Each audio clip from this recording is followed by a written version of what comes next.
Oftentimes, the best horror films offer not just great scares, but also incisive social commentary that reflects conflicts within the modern day. Seminal works like Night of the Living Dead and The Exorcist contain trenchant political subtext beneath their frightening exteriors. Extraordinary recent movie in that same tradition is 2017's Get Out. Get Out is the big screen debut for writer-director Jordan Peele. Prior to his directing career, Peele was best known for Key and Peele, a sketch show he wrote and performed with his partner Keegan-Michael Key. I've only watched a couple episodes of the show, but what I've seen is pretty hysterical, and Peele's razor-sharp wit and comedic timing are on full display in his first movie. Presenting a twisted retelling of Guess Who's Coming to Dinner, Get Out follows a young black photographer named Chris, played by Daniel Kaluuya, who goes with his white girlfriend, Rose, played by Allison Williams, to meet her family out in the suburbs. Rose's liberal parents, Dean and Misty, played by Bradley Whitford and Catherine Keener, greet Chris cordially enough, but as the visit continues, he begins to notice certain peculiarities and soon suspects something sinister is at play, and things get out of hand from that point on. For a directorial debut, this is a pretty impressive piece, as Peele effectively uses components like camera angles and sound cues to establish a disquieting atmosphere. I especially like how swiftly the film shifts from horror to comedy and vice versa without missing a beat. The film works equally well as a taut thriller and as a political satire, tackling topics like casual racism and cultural assimilation, while simultaneously engaging the audience in an exhilarating cinematic experience. Peele ultimately won the Oscar for his screenplay, and I think the win is justified considering how many little clever details he scatters throughout the movie that you'll miss the first time around. Peele is the star behind the scenes, but in front of the camera, Daniel Kaluuya really shines in the lead role. He displays so many different emotions, but always stays very believable and is very easy to root for. In a way, he reminds me of Clarice in Silence of the Lambs, since he's a compelling hero who you want to see overcome the formidable foes he faces. The rest of the cast is pretty superb too.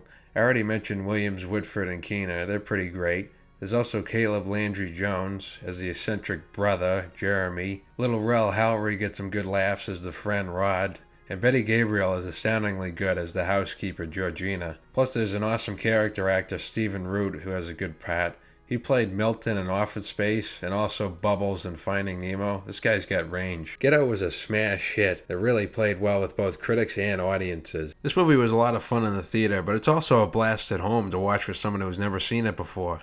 It's such an engaging and thought-provoking experience, and it's fitting that a skilled comedian would depict our society's foibles so inventively. I don't think I'm being hyperbolic in saying that Get Out has the makings of a future classic, so check it out.